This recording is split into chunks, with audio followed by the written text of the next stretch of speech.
I've been driving long-haul trucks for nearly 18 years. I've hauled frozen food through blizzards, heavy machinery across the Rockies, hazardous chemicals through the Nevada desert. I've seen accidents, strange weather, and enough lonely highways to last a lifetime.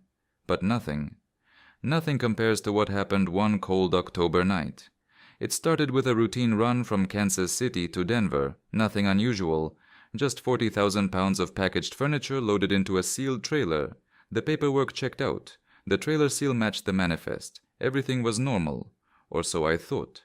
Around midnight I reached the first way station. It was quiet. Only one truck sat ahead of me. The electronic sign flashed. Enter scale. I rolled onto the platform and waited. A few seconds later, the screen changed. Instead of displaying only my gross weight, another message appeared. Cab occupancy, 2. I frowned. There was no one with me. I was alone. The officer inside motioned for me to pull over. He climbed into the passenger side and looked around. "Where's your passenger?" "I don't have one." He looked confused. "The system says someone is sitting beside you." I laughed nervously. "Maybe your equipment needs calibration." He stepped outside, walked around the truck, opened the sleeper compartment, checked behind the seats. Nothing. Finally he smiled. "Probably a sensor error." He handed back my license. "Drive safe." 20 miles later, my passenger seatbelt warning light came on. I looked over. The seat was empty. Still, the warning wouldn't stop. I buckled the empty seatbelt. The alarm disappeared. That should have made me feel better. Instead, it made me feel worse. At 2 a.m. I stopped for fuel while pumping diesel. An older truck driver walked over. He looked inside my cab, then back at me. "You driving with someone?" "No," he frowned. I could have sworn someone was sitting there. My stomach tightened. What did they look like? He hesitated. I couldn't really see, just a shadow. I drove away faster than usual. The highway stretched endlessly into darkness. Rain began falling. The windshield reflected every passing light.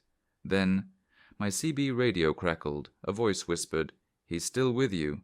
Static. Silence. I grabbed the microphone. Who said that?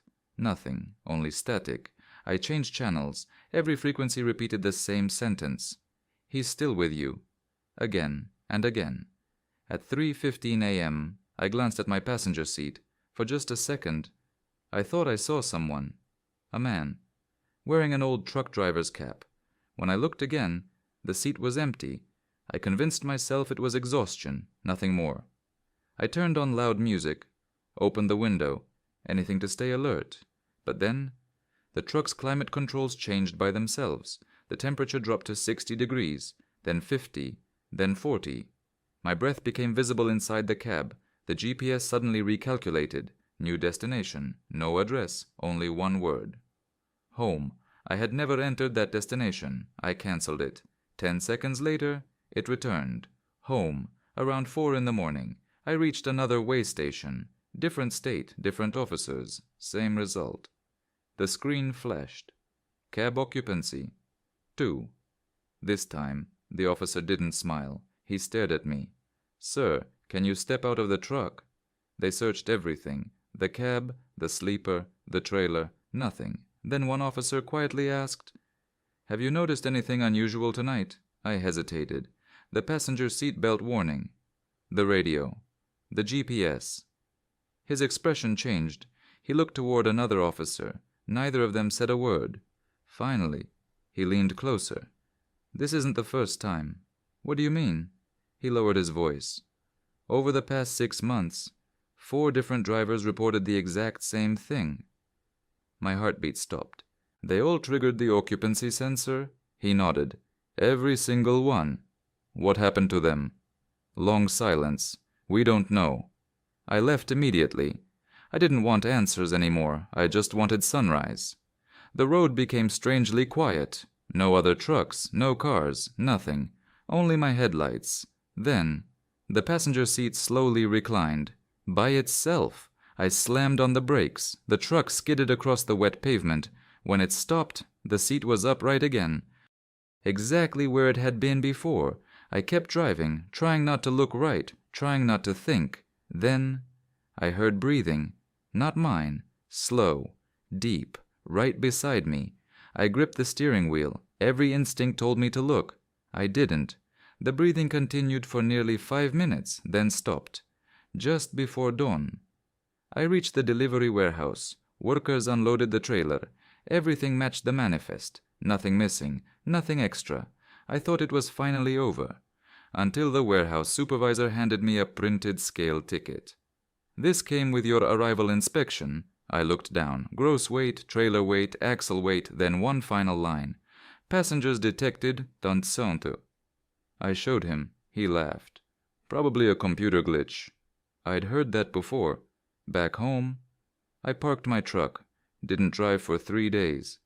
Eventually, curiosity got the better of me. I contacted the company that manufactured the way station sensors. An engineer agreed to speak with me. His answer chilled me. "Our system doesn't detect ghosts. It detects weight." "So?" He looked directly at me. "If your ticket says 2 occupants, then, according to the pressure sensors, someone weighing approximately 170 pounds was sitting beside you. I never drove that route again, sold the truck 6 months later, started working local deliveries, no more overnight runs, no more lonely highways, no more way stations. But sometimes, when I'm stopped at red lights, the passenger seatbelt light still turns on, only for a few seconds. Then it goes out. Last week, my 12-year-old son climbed into my pickup. He looked at the passenger seat, then asked a question, one I'll never forget. 'Dad, who's the old truck driver sitting next to you?' There was no one there, at least, no one I could see. Every package had my name written inside.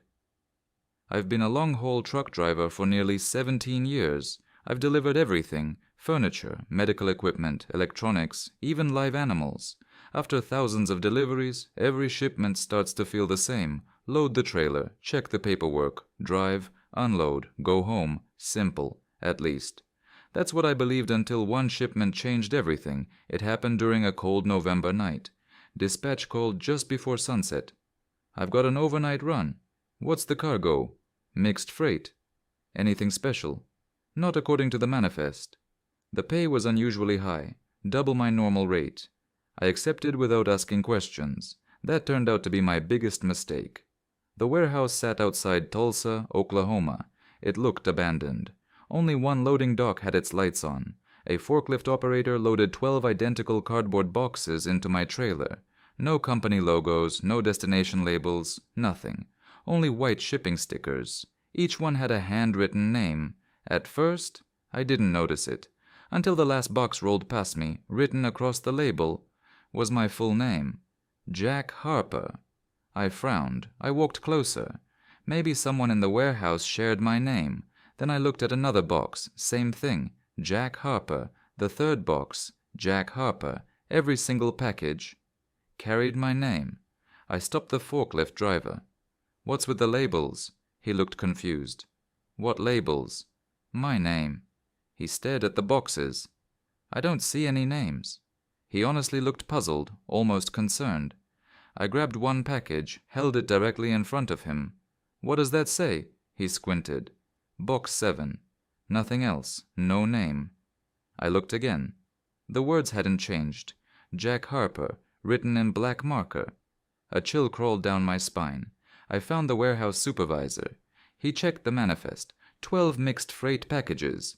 No names listed, but every box has my name. He laughed. "Long week?" I signed the paperwork anyway. The trailer doors closed. The seal locked. I started driving. 2 hours later, I stopped for coffee while walking around the trailer. Curiosity got the better of me. I opened the side inspection hatch. One box had shifted slightly. The label now read, "Jack Harper delivery pending." I slammed the hatch shut. By midnight, the highway was completely empty. Rain hammered the windshield. The radio refused to find a station, only static. Then, a voice, very quietly. "Wrong package." I nearly swerved off the road. I turned the radio off. The voice continued, not through the speakers. From behind me, inside the trailer, around 1:30 a.m., dispatch called. "You missed your scheduled checkpoint." I stopped for coffee. Silence. "Jack?" "Who's riding with you?" "No one." Another pause. That's strange. Our GPS shows 2 heat signatures inside your cab. I looked at the passenger seat. Empty. The sleeper. Empty. Still. My heartbeat wouldn't slow down. Another hour passed. The trailer suddenly felt heavier. Much heavier. Like I'd picked up another 20,000 pounds. The truck struggled climbing hills. Fuel economy dropped almost in half. Yet the manifest still listed the exact same cargo weight. At the next weigh station, the scale operator called me inside. Your axle weights don't make sense. What do you mean? The trailer weighs almost twice what your paperwork says. They inspected the trailer, counted every box. Still 12. Nothing extra, nothing missing. One officer randomly selected a package. He scanned the barcode. His computer froze, then restarted. He scanned again. Same result. Finally he gave up. Take it. As I climbed back into my truck, he grabbed my arm, quietly. So, what was your name again? Jack. His face turned pale. He slowly released my arm. Never mind. Around 3 in the morning, the knocking began. One knock, pause, another knock, from inside one of the boxes, then another. Soon, every package started knocking, not together, one after another, like someone was counting. Knock, pause, knock, pause, knock. I accelerated. The knocking matched my speed. Then, the labels changed again. I checked through the inspection window. Every package still carried my name, except now, each one included a different date. January 12th, March 8th, June 27th, October 3rd. 12 different dates. I recognized them immediately. They were the dates. People I'd loved had died. My grandfather, my mother, my best friend, even my old dog. Every painful memory had its own package. I reached the delivery address just before sunrise. According to the GPS, it was an ordinary warehouse, except nothing stood there, only an empty field. The navigation insisted, destination reached. A man wearing a gray shipping uniform appeared from the fog. No vehicle, no building. He simply walked toward my truck. You're late. I think the address is wrong. No. He smiled. You brought exactly what we needed. He opened the trailer. The boxes were gone, every single one. Only one package remained, much smaller than the others, sitting alone in the center. The label read, Jack Harper Final Delivery. I backed away. What is that? The man answered calmly. The last part of you. I ran, jumped into the cab, started the engine. The truck wouldn't move. The dashboard displayed words I'd never seen before. Delivery incomplete. I closed my eyes, counted to 10. When I looked again, everything was normal. The trailer contained 12 ordinary boxes. Workers unloaded them, signed the paperwork, and I left. I convinced myself it had all been exhaustion, stress, sleep deprivation, nothing more. A week later, a small package arrived at my house. No return address. Inside was the same white shipping label written in black marker. Jack Harper. No package, no box, just the label. I threw it away. The next morning, it was back on my kitchen table. That was 6 months ago. Since then, every delivery I've made contains one package, always hidden somewhere inside the trailer, always with my name written on it. I've never touched it. I've never opened it, because I'm terrified of what might finally be inside when my delivery is complete. I've been driving long-haul trucks for over 16 years. Night driving never bothered me. In fact, I preferred it. Less traffic, cooler temperatures, long stretches of quiet highway, just me, the engine, and the road. Most nights followed the same routine. Pick up the load, check the paperwork, call dispatch if anything went wrong. Simple, until I started receiving calls from a dispatcher who only called after midnight. It began during a routine delivery from St. Louis to Albuquerque. My dispatcher for the evening was Lisa. We spoke before I left.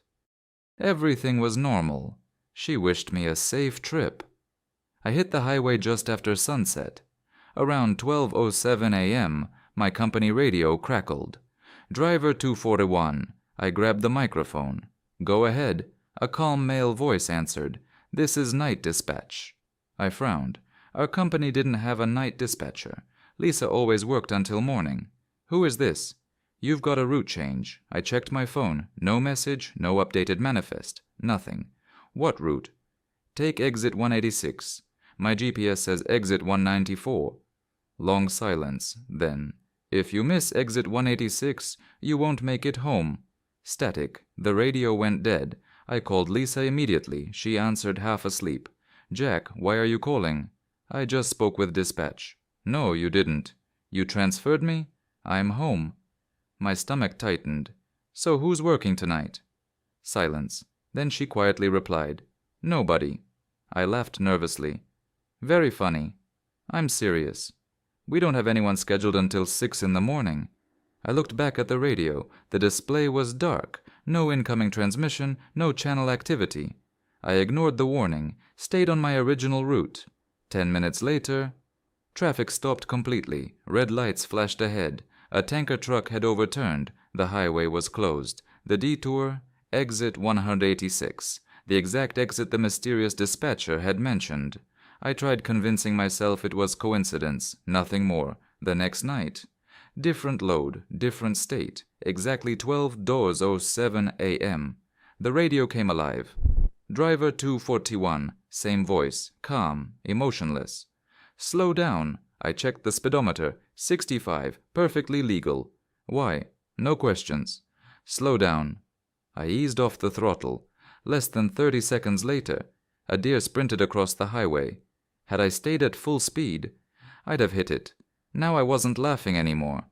Over the next month, the calls continued. Always after midnight, always exactly at 12:07. The voice never introduced himself, never explained anything, only gave short instructions. Pull into the next truck stop. Change lanes. Don't stop for the man waving his flashlight. Ignore the blue pickup. Every warning proved correct, every single time. I finally asked my terminal manager, Who's our night dispatcher? He looked confused. We don't have one. I explained everything. He checked communication logs. Nothing. No incoming calls, no radio records. According to company records, no one had ever contacted my truck. I should have quit then. Instead, I became curious. One night I asked the voice, Who are you? Long silence. Finally, I used to drive. What happened? Another pause. I missed the call. The transmission ended. That answer haunted me. A week later, I stopped at a truck stop in Nebraska. An old driver noticed my company logo. You driving Unit 241? Yeah. He slowly put down his coffee. I used to know the last guy who drove that truck. What happened to him? He disappeared. My heartbeat quickened. When?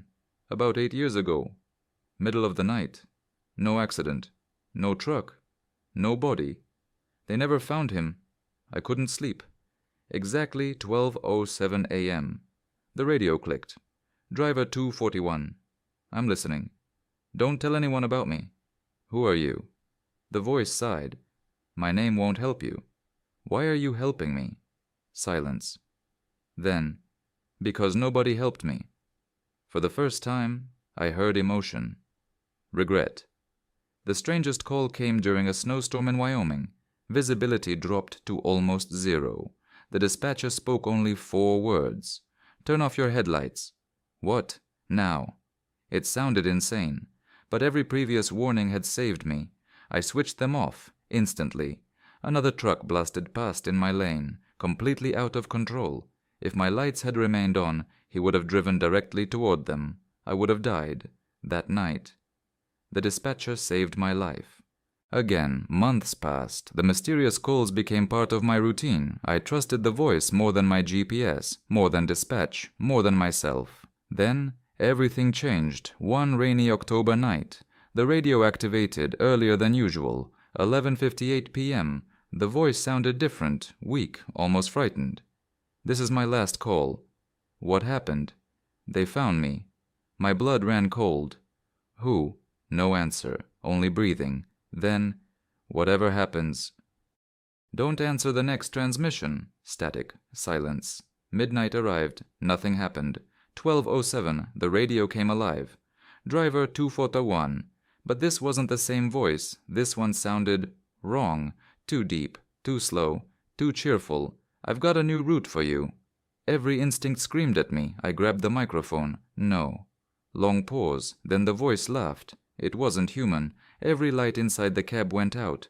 The engine died. The dashboard turned black. Outside, the highway disappeared beneath thick fog. The radio whispered one final sentence. He answered once. "Now it's your turn." The truck suddenly restarted. All the lights came back. The fog vanished. Traffic returned. Everything looked normal. I drove straight home, parked the truck, quit the company the next morning, never drove another overnight route. Last year, out of curiosity, I searched old company accident records. I found one file. Driver, Michael Turner. Truck number, 241. Status, missing. Date, October 18th. Exactly 8 years before my first mysterious radio call. Time of last communication, 12:07 a.m. I still own the CB radio from that truck. I've never turned it on again, but every October 18th, at exactly 12:07 in the morning, the speaker clicks once, then a familiar voice quietly says, "Driver 241. Are you still there?" The freight that arrived before me. I have been driving long enough to know when a machine is lying and when a man is. Machines usually lie by accident. Men lie because they are afraid. That is why the first thing that unsettled me was not the message from dispatch, not the route change, and not even the strange address I kept seeing across half the country. It was the scale. The truck scale said there was someone riding with me. The display at the weigh station in western Nebraska flashed my gross weight, then my axle split, then a red line of text that made the trooper lean closer to the window. "Second occupant detected." He frowned, looked into the cab, and saw what every other person saw. One coffee cup in the holder, one sleeping bag on the bunk, one tired driver with both hands on the wheel. "You got somebody in the sleeper?" he asked. "No, sir, just me." He told me to pull aside for inspection. They checked my manifest, tapped my tires, opened the cab doors, shined lights under the bunk, and even knocked on the walls behind the seats. Nobody. Nothing. The trooper looked embarrassed by the end of it, like the scale had told a dirty joke in church. "System glitches sometimes," he said, handing back my paperwork. "You're clear." I nodded and drove on, but I kept looking at the dark rectangle of the sleeper in my rearview mirror, as if a face might ease itself into view where the blankets folded. At 2:13 that morning, my night dispatcher called. That alone was wrong. Dispatch only called after a problem, and even then, not Caleb. The night shift was usually automated alerts and clipped texts from whatever faceless office handled the westbound lanes, while the rest of us slept in rest areas or rolled through the black nowhere between state lines. Caleb handled daylight. He had the kind of voice that smiled before he did. But at 2:13 in the morning, his number lit up the dash. "Why are you awake?" I asked when I answered. There was a breath on the line. Then Caleb said very quietly, "I only call after midnight when it's about that load." I laughed because I thought he was joking and because I wanted him to be. "What load?" More breathing, a low static hiss. Then his normal tone snapped back in place like a mask. "Sorry, wrong template. Need you to confirm delivery window adjustment. New stop added. You'll see it on the tablet." Before I could ask what he meant, the line went dead. The route tablet mounted beside my steering wheel refreshed on its own. The blue line that had been carrying me to Salt Lake bent south, then east, then somewhere I had never heard of. Meridian Transfer Annex, Dock B, arrival 0340, no city, no state, just coordinates and an address field that read 419 Vesper Road. I almost missed the next exit reading it. The problem was I already knew 419 Vesper Road. 3 nights earlier I had delivered to 419 Vesper Road outside Amarillo. 2 weeks before that I had signed a handoff at 419 Vesper Road in a New Jersey industrial lot behind an abandoned movie theater. A month before that I had backed my trailer toward a chain-link fence in Oregon where a temporary sign had been zip-tied to the gate. Vesper Annex, 419. Same address, different states. Every time the paperwork said the same thing: sealed freight, no customer contact, night delivery only, no unloading assistance required. Every time, the men waiting at the dock already knew my name before I climbed down from the cab, and every package inside the trailer had my name written on it.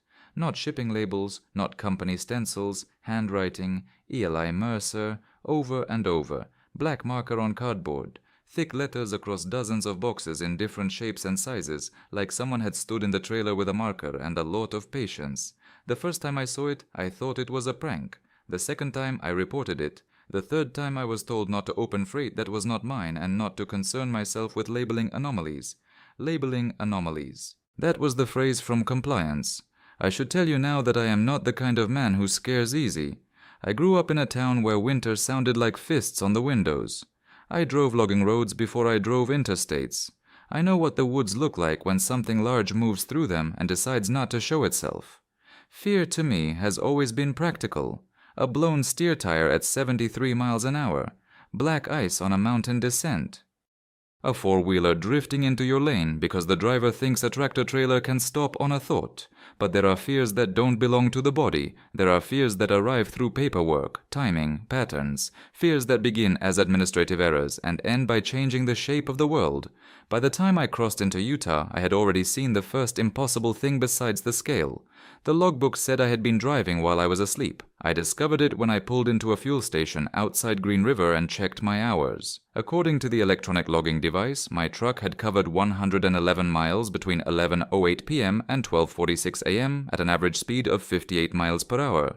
At that exact time, I had been asleep in the sleeper berth behind the driver's seat, parked at a lit rest area with my curtains drawn. I knew because I remembered the dream I had before Caleb's call.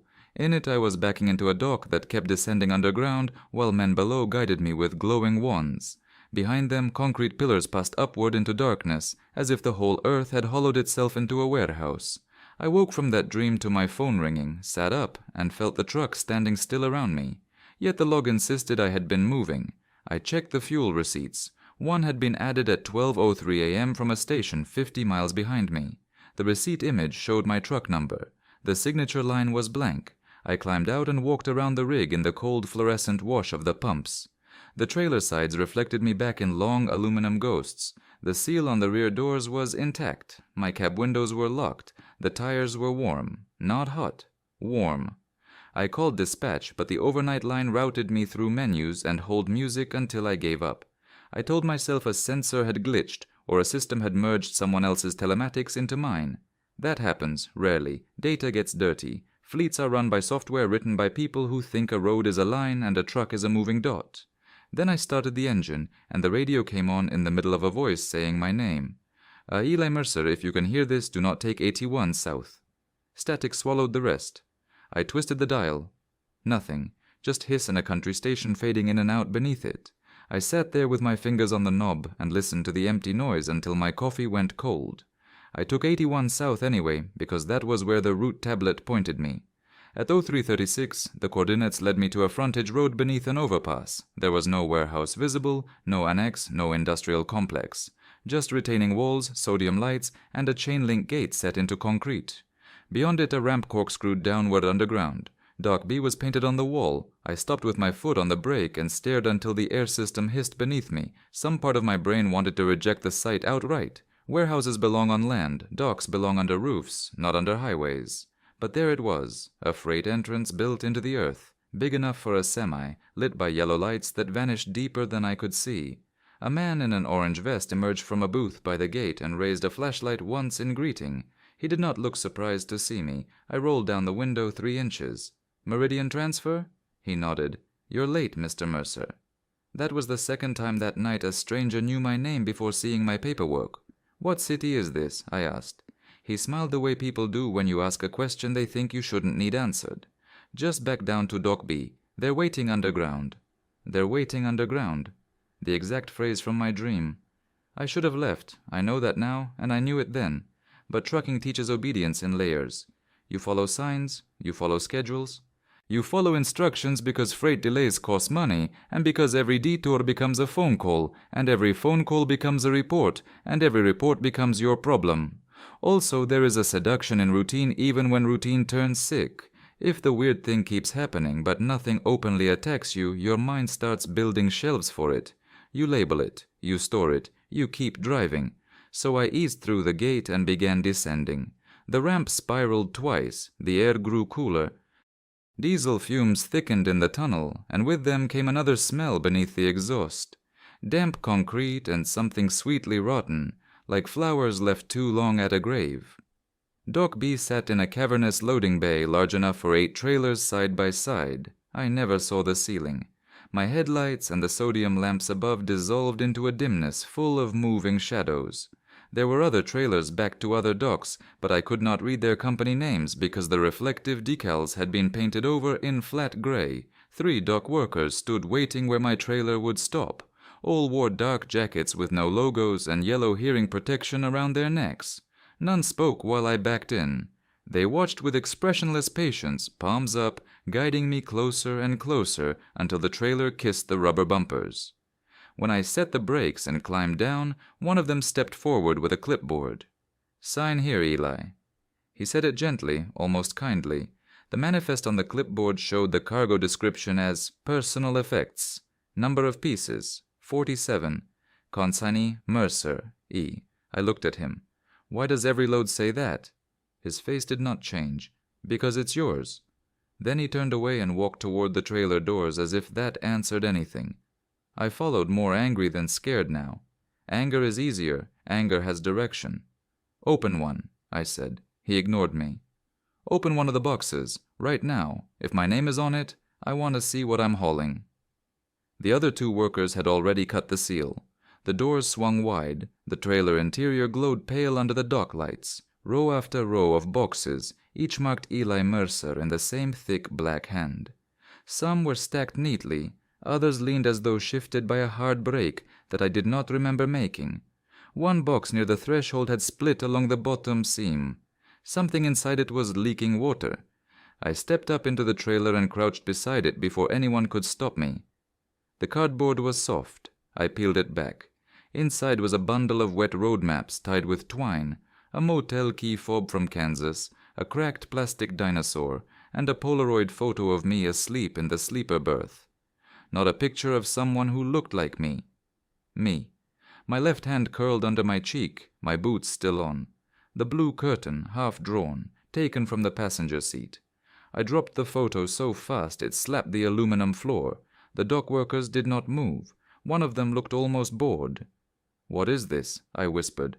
"Deliveries," the man with the clipboard said. "From who?" "From where you don't stay." That meant nothing, or maybe it meant too much all at once. I backed out of the trailer and nearly slipped on the metal lip. "I'm done," I said. "Unload it yourself. I'm calling state police." "You can call whoever you like," he said. "But if you leave before the route changes, you'll lose another hour." I stared at him. He looked past me, over my shoulder, toward the tunnel entrance. Somewhere in the dark beyond the loading bay, an air horn sounded, long and low, as if another truck were descending from the surface. I don't remember getting back into the cab. I only remember my hands shaking on the wheel and the impossible calm with which I performed every familiar step. Clutch, gear, mirrors, release brakes, pull forward. The dock workers did not stop me. The gate guard waved as I climbed the spiral toward the highway. By the time I reached open night again, the route tablet had cleared itself. No record of Meridian, no Dock B. My next stop was suddenly Denver, with a delivery appointment at noon. The trailer behind me was empty. No seal fragment, no paperwork, nothing. At dawn I called safety and reported everything: the logbook miles, the fake fuel receipt, the underground dock, the boxes with my name, the photo. The woman in safety took notes in a voice so flat it sounded pre-recorded. She asked whether I had taken any medications that might cause dissociation. I hung up on her. When I reached Denver, the receiving clerk said he had been expecting me the night before. He showed me his system. My truck number had checked in at 1:17 a.m., late but accepted, trailer empty. "I think you've got the wrong truck," I said. He turned the monitor toward me. There it was. Unit 1843. My truck, my driver ID. A grainy gate camera image captured the tractor nose and cab shape clearly enough to identify. But where the trailer should have been behind it, there was only darkness, as if the camera had failed to record anything attached to the fifth wheel. That was when I first heard the phrase from another driver. "Ghost freight," he said over coffee at a truck stop outside Limon. He was old enough to have the leathery skin of a man who had spent half his life beside windshields. His name patch read Ortiz, and he had overheard me on the phone arguing with fleet management. "You ever hear about trailers not showing up on highway cameras?" he asked. I told him no. He nodded slowly. "Used to be stories. Drivers hauling things that only existed on paper or only existed at night. Bills of lading signed by dead companies, way stations clocking extra passengers, trucks crossing a state line and losing time that wasn't on any clock. My uncle said if dispatch ever sends you to the same address in different states, quit that run and burn the logbooks. Why? He took a sip and stared into his coffee. Because it means the route ain't moving across the map's moving around the route. That was nonsense, but it lodged in me like a splinter. The map moving around the route. I thought about the way 419 Vesper Road kept appearing in different places. I thought about how my tablet rerouted without notice. I thought about the missing trailer on the Denver gate image. 3 nights later, someone changed my route while I was driving. Not before I left, not after I stopped. While I was doing 68 through the mountains. The tablet chimed once and the blue line slid off the interstate as smoothly as a snake leaving a branch. New destination, 419 Vesper Road, State Line Sector. I slapped the screen with the heel of my hand. No. The route recalculated and returned to the same place. I grabbed my headset and called Caleb directly. He answered at once as if he had been holding the phone. "Don't take the exit," he said. I blinked. "You changed my route." "I didn't." His voice sounded far away, hollow with static. "Listen to me carefully. If the trailer disappears from the cameras, keep driving west until sunrise. Don't stop at any address with Vesper in the name. If somebody at the dock says they've been waiting for you underground, hang up and don't answer dispatch again." A burst of static cracked so loudly I jerked the headset away from my ear. Then Caleb came back, but now he sounded cheerful, ordinary, exactly like a dispatcher reading a script. "Driver, updated instructions have been sent to your device. Please confirm receipt." "Caleb, please confirm receipt." "Caleb, what the hell is happening?" He lowered his voice to a whisper so thin I almost missed it. "I'm calling from after midnight. That means it already has your sleep hours." The line disconnected. I did not understand what he meant, but terror finally arrived in its pure form then, cold and complete. I took the next rest area anyway, not because I trusted the route, but because I needed to think. The lot was nearly empty, silvered by moonlight. A refrigerated trailer hummed nearby. I parked under a dead lamp and locked both doors. Then I did something I should have done much earlier. I searched the truck. Not casually, thoroughly. I pulled out storage bins, lifted the mattress, checked behind interior panels, emptied the glove box, shined a flashlight into the vents. Under the lower bunk, tucked behind the emergency triangles, I found a slim black notebook wrapped in a shop rag. It was mine, or it would be mine if handwriting can belong to a future version of you. My name was written inside the cover in my own block letters. The first entries looked normal enough. Fuel mileage, routes, times, gripes about weather and shippers. Then the tone changed. Dates began repeating. States no longer matched mile markers. Whole pages were filled with addresses beginning with 419. Notes ran along the margins. "Do not sleep in the cab after the first underground dock. If the scale finds 2, don't look in the passenger mirror. The second driver learns your habits faster than you do. It knew where I kept my flashlight. It answers dispatch in my voice. I had to stop reading after that line because my hands started going numb. I forced myself to continue. If you are reading this before Wyoming, you still have time to leave the trailer at a public way station and walk away. If you are reading this after the cameras stop seeing the freight, there is only one chance left. Stay awake across a state line and watch the clock. It steals an hour because it needs room to make a second trip. I checked the dashboard clock. 11:54 p.m. Ahead of me, 6 miles east, the state line waited. I started the truck and pulled onto the interstate with every interior light blazing. The notebook lay open on the passenger seat, pages fluttering in the air from the vents. I drank stale coffee and slapped my own face to stay alert. At 11:59, I saw the sign for the border rise out of the dark. "Welcome to Utah." The instant my front axle crossed the line, the clock on the dash jumped to 1 Daos a.m., not 12 Talits. Not a normal time zone correction. 1 full hour vanished. At the same moment, the truck lurched as if a fresh weight had settled into the sleeper berth behind me. The passenger side seatbelt tightened by itself and clicked into place. I did not look in the mirror. That may have saved me for another hour. Something began breathing softly in the dark behind the seats. Not close to me. Not yet. Just there, occupying space that had been empty a second earlier. My scalp tightened. My whole body wanted to turn, to identify the sound, to force uncertainty into form. But the notebook's warning burned in my mind. Don't look in the passenger mirror, so I kept my eyes on the road and drove. The route tablet turned black, then white letters appeared on the screen. You missed your delivery window. Below that, recalculating to nearest annex. The blue line redrew itself toward an exit I could already see ahead. Vesper Road. Of course it was. There are moments when the world narrows to a decision so small it seems ridiculous that a life could depend on it. Exit or don't exit. Look or don't look. Brake or accelerate. I floored it. The engine roared. The empty trailer, or what I still hoped was empty, rattled and swayed behind me. The Vesper exit slipped past on the right. The tablet chimed angrily. In the sleeper, the breathing quickened. My CB radio burst to life with overlapping voices. Doc B ready. He's late. We're already underground. Then, through the static, my own voice said, perfectly calm, Pull over, Eli. I'm tired of driving around you. I screamed then. I don't mind admitting it. A raw animal sound ripped out of me, and I pushed the throttle harder, as if speed could peel the fear off my skin. Headlights appeared in the mirror behind me, one truck, then two, then three, cresting the grade in a line. Their marker lights were wrong, too high, too symmetrical, glowing amber in patterns I did not recognize. They gained on me fast. I remembered something else Ortiz had said before we parted ways. If ghost freight ever lines up behind you, find a place with witnesses. A way station sign appeared ahead. Open. I cut across the lane and took the ramp too fast, trailer tires barking against the pavement. The station yard flooded my windshield with white light.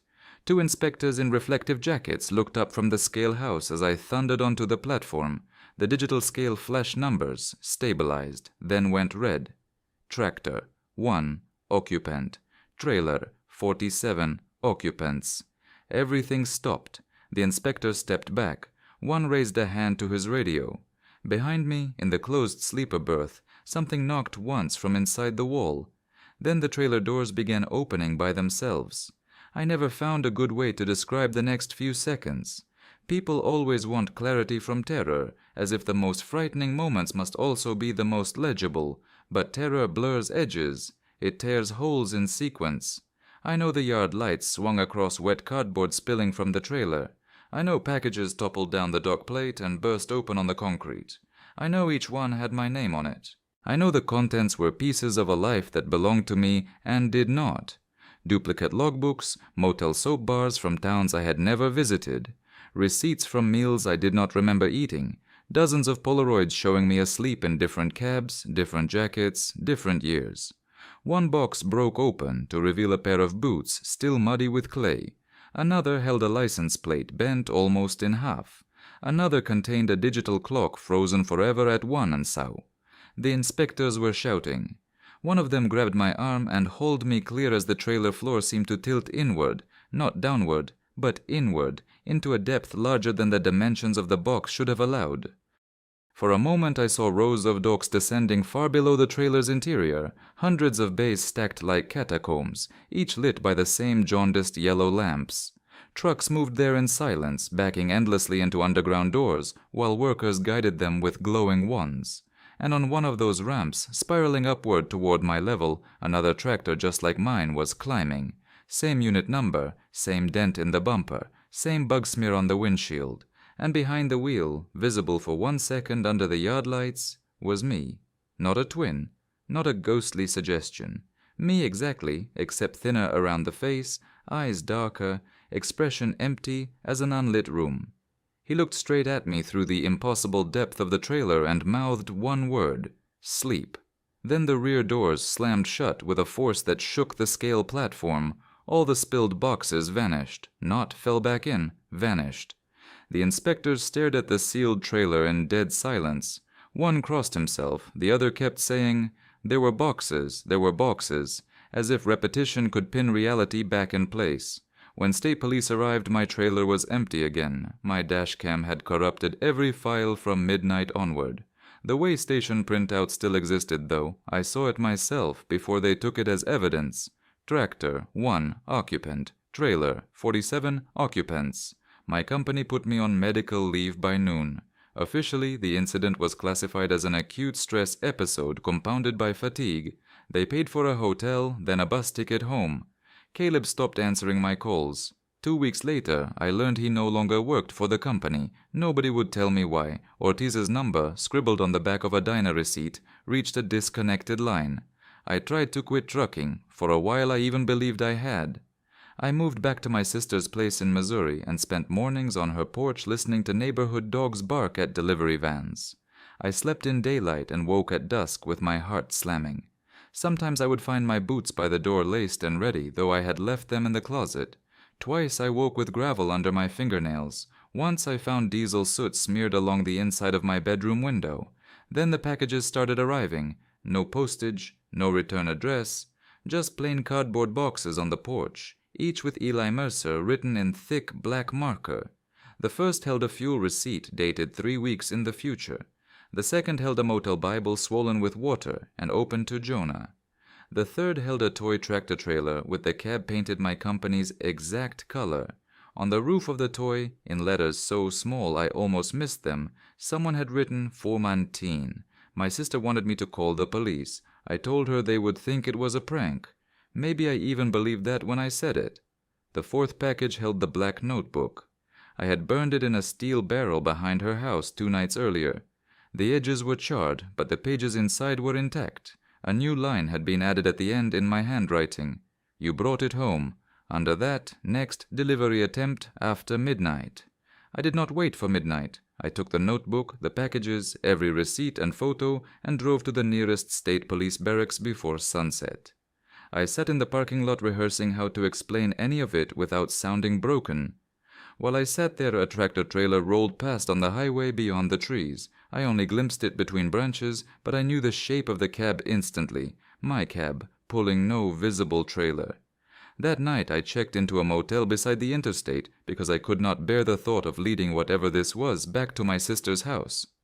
Around 12:14 a.m., the room phone rang. I let it ring 6 times before answering. No voice at first, just highway noise. Then Caleb whispering, "You still awake?" "Yes."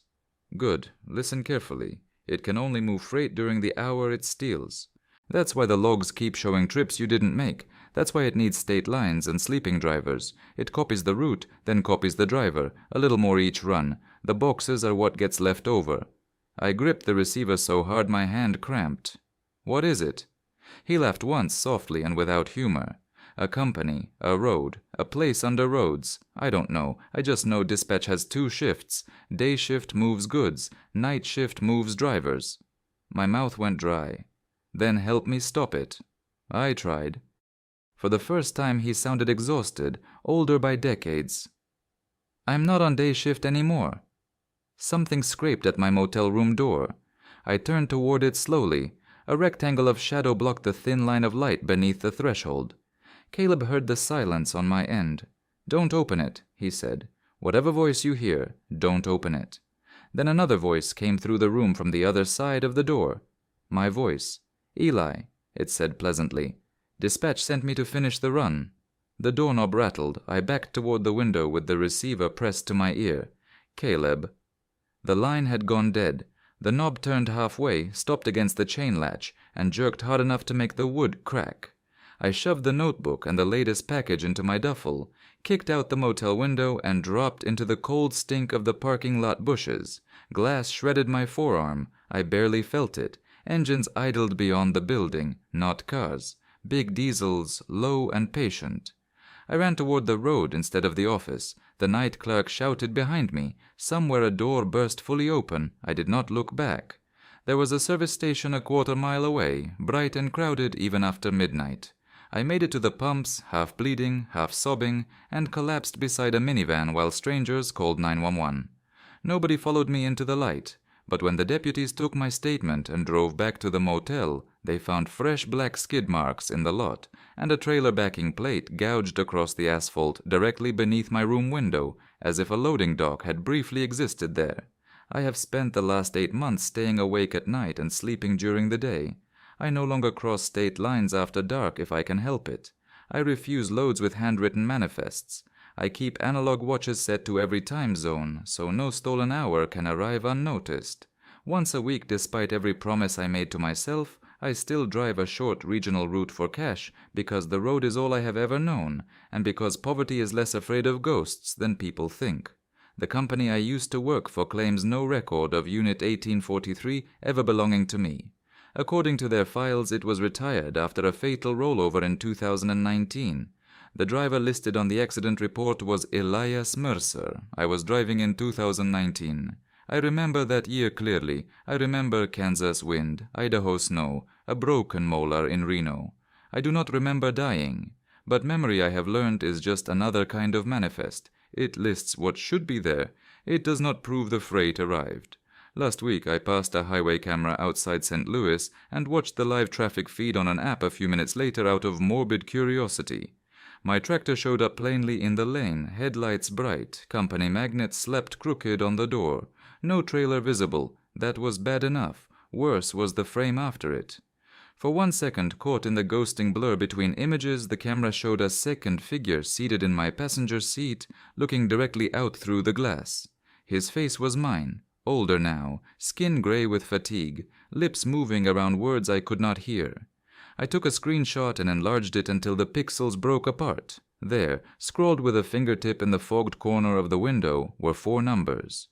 419, and below them 5 words. Waiting at Dock B again. I have not slept since reading that. If this recording reaches anybody in dispatch, in safety, in law enforcement, or just another driver parked alone at 3 in the morning with a route tablet glowing blue in the dark, hear me now. If the truck scale says there is someone riding with you, believe it. If every package in the trailer has your name written inside, do not open a second one. If you keep delivering to the same address in different states, burn the paperwork and leave the load. If the night dispatcher only calls after midnight, let it ring. If your truck is logged driving while you are asleep, never sleep in it again. If the highway cameras never record your trailer, the freight is already somewhere else. If someone changes your route while you are driving, do not follow it. If the delivery dock is waiting underground, keep going. And if every time you cross the state line, you lose 1 hour, understand this. It is not taking time from you, it is making time for the other driver. I know because he left me one last package this morning outside my apartment door. Small box, no postage, my name on top. Inside was a set of truck keys I threw into the Mississippi 6 months ago, and a note in my own handwriting. Your next load picks up tonight, midnight, Dock B. I can hear air brakes outside now. Something heavy just shifted in the parking lot below my window. If I look down, I think I already know what I'll see. A tractor idling at the curb. My tractor. Trailer invisible in the camera blind spot of the streetlight. Passenger seat occupied, and a route tablet glowing in the cab, waiting for me to confirm receipt. The delivery receipt already had my signature. I have signed my name professionally approximately 14,000 times. This is not an estimate. I calculated it once, during a slow week, out of the particular boredom that long-haul driving produces in the mind that is not fully occupied by the road. 14,000 signatures across 11 years of deliveries, each one the same. My first initial, a capital R with a specific loop at the top, then my last name descending in the controlled cursive that my third-grade teacher had drilled into me so thoroughly that it survived everything that came after, unchanged. I know my signature the way a musician knows their instrument. I would know it anywhere. I knew it on the delivery receipt at the Consolidated Warehouse in Harwick at 5:47 a.m. on a Tuesday in March, where I had not yet delivered anything. Where the receiving manager was handing me a clipboard with completed paperwork on it, asking me to check that everything looked right. Everything looked right. The manifest matched my load. The quantities were correct. The delivery time was listed as 5:45 a.m., which was approximately when I had backed to the dock. And at the bottom of the receiving page, on the driver's signature line, was my signature. Not a copy of it. Not a forgery. Or rather, not something that looked like a forgery. Not something that looked like anyone else's attempt to reproduce my hand. My signature, the specific weight of the pen on the downstroke of the R, the particular way my cursive connected the letters of my last name.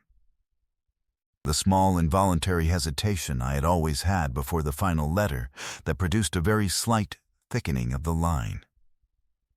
These are not things that can be copied. They are the physical residue of having written something 10,000 times in the same way. They are mine. Is something wrong? The receiving manager asked. His name was Philip. I had been to this dock perhaps 30 times and knew him by name and by the particular patience of a man who had processed thousands of deliveries and found most of the variations on how drivers behave to be within the range of the expected. This signature, I said. He looked at it. Is it not yours? It is mine, I said. That's the problem. He looked at me with the expression of a man recalibrating. What do you mean? I haven't signed it yet, I said. I just backed to the dock. I haven't been inside yet. I haven't touched a pen. Philip took the clipboard and looked at it more carefully. He looked at the signature. He looked at the timestamp on the page, the received by timestamp, which his system generated automatically when a delivery was logged. It read 5:44 am. He looked at his watch. It's 5:47, he said. Yes. The system logged this at 5:44. I pulled in at 5:43, I said. I was still in the cab at 5:44. I have not been in this building. Philip set the clipboard on the counter. He looked at it for a moment with the focused attention of a man who had managed a receiving dock for 19 years and was now confronting something his 19 years had not prepared him for. Then he picked up his pen and handed it to me. Sign it again, he said. Below. I signed it. Below the first signature, which was mine, I produced a second, which was also mine. And they were identical in every particular, same pressure, same connection, same hesitation before the final letter. Side by side on the same line. We both looked at this. I'm going to log this as a system timestamp error, Philip said finally. That's the only thing I have a procedure for. That's fine, I said. He processed the delivery normally. I unloaded, confirmed the manifest, received my copy of the paperwork. On my copy, the signature line showed both signatures, the one that had been there and the one I had added, printed together in the copy. I drove back south and thought about this for 300 miles. The obvious explanations are not explanations. Timestamp errors are real, but they do not produce handwriting. My signature cannot appear on a document I have not touched unless I have touched it. And the only exception to that rule that I can construct involves a version of me that was at the consolidated warehouse at 5:44 am, 3 minutes before I backed to the dock, signing paperwork for a delivery I was still driving toward. I have thought about what that version was doing. Whether it was aware of me, of the me that would arrive at 5:47 and find its signature already on the page. Whether it was surprised. Whether surprise is the right category for what something like that experiences. What I keep returning to is the quality of the signature. Not just that it was mine, that it was fully mine, with the hesitation before the final letter, the involuntary mark of a particular personal history with a particular writing implement. It was not a copy. It was the real thing. Which means that whatever signed that receipt at 5:44, whatever was at that dock before I was not a copy either. I have come to think of that morning as two arrivals. One at 5:44, which I do not remember. One at 5:47, which I do. And between them, 3 minutes in which whatever I am was in two places on the same road at the same time, converging on a delivery that needed to happen. The delivery did happen. The paperwork is correct. The goods arrived on schedule. I think, on the road at night, there are sometimes two of you. The one driving and the one that arrives just ahead, the one that has already done the thing you are still doing, that has already signed what you are still approaching. It doesn't frighten me anymore. It feels, on the better nights, like company. The rest stop disappeared behind me. The mile 61 rest stop on Route 7 has been at mile 61 for longer than I have been driving Route 7, which is 9 years.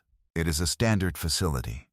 2 covered pavilions, restrooms, a dog walk area, a vending bank, a cluster of parking spaces for commercial vehicles on the far end of the lot. I know it the way I know all the fixed points of a repeated run, not with affection, not with its history, but with the practical familiarity of a thing that has been useful to me a specific number of times, and which I expect to continue being useful. I stopped there at 1:30 a.m. on a clear October night, halfway through a run that had no complications and no reason to be remembered. I used the restroom. I bought a coffee from the vending machine, the one on the left, which had better coffee than the one on the right. A distinction I had learned 4 years ago and remembered with the tenacity my brain reserves for practical knowledge. I walked the length of the parking area and back. I was there for 19 minutes. I pulled out at 1:49 a.m. and drove north. At mile 65, 4 miles north of where I had stopped, I looked in my driver's side mirror. The rest stop was not there. I want to be precise about what I mean. Route 7 is straight through this section, the long, flat, agricultural straightaway that makes up most of the mid-corridor. From mile 65, in good visibility with clear skies and a bright moon, I could see Route 7 behind me for at least 3 miles. The mile 61 rest stop with its lit pavilions and vending machines and the cluster of parked commercial vehicles that were there when I left, 1 refrigerated trailer, a flatbed, 2 long-haul cabs, should have been visible. The road behind me was empty. Dark fields on both sides, the white lines of the road, the sky. No lit structure, no parked vehicles. Nothing at mile 61 that indicated anything had ever been there. I drove to mile 70 and turned around. Not immediately. I sat with this for 5 miles, applying the standard battery of rational explanations. Poor judgment of distance. The curve that didn't exist on this straight road. Some atmospheric effect that obscured the lights. None of these held. Route 7 between miles 58 and 65 was as flat and straight and visible as any road I knew, and what should have been visible was not. I drove back south. Mile 65, 64, 63, 62. Mile 61 was a rest stop. Lit pavilions, vending machines, 1 refrigerated trailer, a flatbed, 2 long-haul cabs. Exactly as I had left it. I pulled in. I sat in the lot. I looked at the pavilions, the vending machines, the coffee machine on the left that had better coffee than the one on the right. Everything present and correctly positioned and lit against the October night. I got out and looked at the sky. Clear, good visibility. The road southbound was visible for miles behind me. I could see the lights of a vehicle 3 miles south. The small bright point of headlights on the flat straight road. I went back to the coffee machine. I bought another coffee from the one on the left, not because I needed it, but because I needed something to do with my hands while I thought. The coffee was exactly as it always was, not a different coffee, not a changed quality coffee. The specific flavor of the mile 61 machine, which I had been buying for 4 years. I drove north again. At mile 64, I looked in the mirror. The rest stop was there. Lit, visible, exactly where it should be. I have stopped at the mile 61 rest stop many times since. It is always there when I approach it, and always there when I look back at it from the north side. What happened that night? The gap in its existence between 1:49 a.m. and the moment I turned back, I have not experienced again. But I have a theory that has grown more rather than less convincing with time. The rest stop was there. I was not looking at what was behind me. I was looking at the road as it would have been. As it was, in some sense, for something, without the rest stop in it. A version of Route 7 that predates the rest stop, or postdates it, or exists alongside it without the structure. The road is older than the things we put on it. When you drive a road at night, you drive everything it has been, and everything it will be. All the versions of it layered on the same asphalt. Usually the layers are stable and you see what is current. On certain nights, at certain hours, in certain mirrors, you see another version. The coffee was real. I know, because I drank it. I was at the mile 61 rest stop at 1:30 am, and whatever I saw in my mirror at mile 65 was a different Route 7. One that didn't have a rest stop yet, or didn't have one anymore. I always stop at mile 61 now, always buy the coffee from the left machine. And I always wait until mile 70 before I check the mirror. The three, every night the trailer counted down the display was a simple thing. A cargo temperature monitor on the exterior of the reefer trailer. A standard digital readout showing the internal temperature in Celsius. Green digits on a black panel, visible from the cab if I craned to look in my left mirror at a specific angle. I had been looking at it the same way for 2 years with the same unit, trailer 4490, which I had been assigned to on a semi-permanent basis because I maintained it well, and the dispatch manager liked consistent pairings between drivers and equipment. The temperature on a night run should read between 2 and 4 Celsius for the pharmaceutical load I usually carried. The display should show a number in that range, cycling slightly as the compressor worked. It was background information. Noted, filed, moved past. The number I saw on the first night was not a temperature. It was 44, not 44 degrees. 44 was not a temperature my reefer unit should ever display, being far outside the operational range of anything pharmaceutical. I noticed it at mile 30 and dismissed it as a sensor glitch, which was the appropriate first response. By mile 40, the display read 43. Not a temperature. A countdown. I pulled over. I checked the interior temperature with the manual gauge inside the trailer. It read 3.2 Celsius. Correct. The exterior display now read 42. I watched it for 90 seconds. It changed to 41. I called the unit in to maintenance. The on-call technician asked if the load was compromised. I said no. The load was fine. It was only the exterior display. He said he would flag it for morning service and to continue the run. I continued. The display counted 40, 39, 38. At my delivery point, as I backed to the dock, it read 31. By the time I was unloaded and pulling away, it read 28. I drove the empty trailer back to the depot. At the depot gate, the display read 19. In the morning, maintenance checked the exterior display unit. They found a firmware glitch. A known issue with that generation of monitor, which could occasionally cycle through a count sequence when the temperature sensor signal dropped below a threshold. They updated the firmware. The display showed the correct temperature when I pulled out that evening. Mile 30. The display read 44. I called maintenance from the road. The technician who answered was not the on-call from the previous night. I described the issue. He said that was the firmware glitch they had patched that morning. I said it was happening again. He said he would look at the logs when I got back. The logs, he told me the following morning, showed the exterior display functioning correctly throughout the run. Temperature readings in the correct range. No anomalous sequences. The display had shown 44 at mile 30. It had counted down to something I was not watching when it got there, because I was inside the dock at delivery. This continued for 11 nights.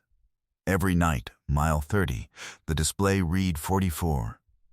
Every night it counted towards something. Every night at the dock I was occupied with the delivery, and the count reached its end without my observation. On the 12th night I watched. I arranged the delivery at the dock so that I could see the exterior display in my left mirror from the cab, a specific angle that required me to park at a degree the dock manager found slightly inconvenient, but permitted when I explained I was tracking a sensor issue. I backed to Bay 3 instead of Bay 2. From Bay 3, I could see the display. It counted 12, 11, 10.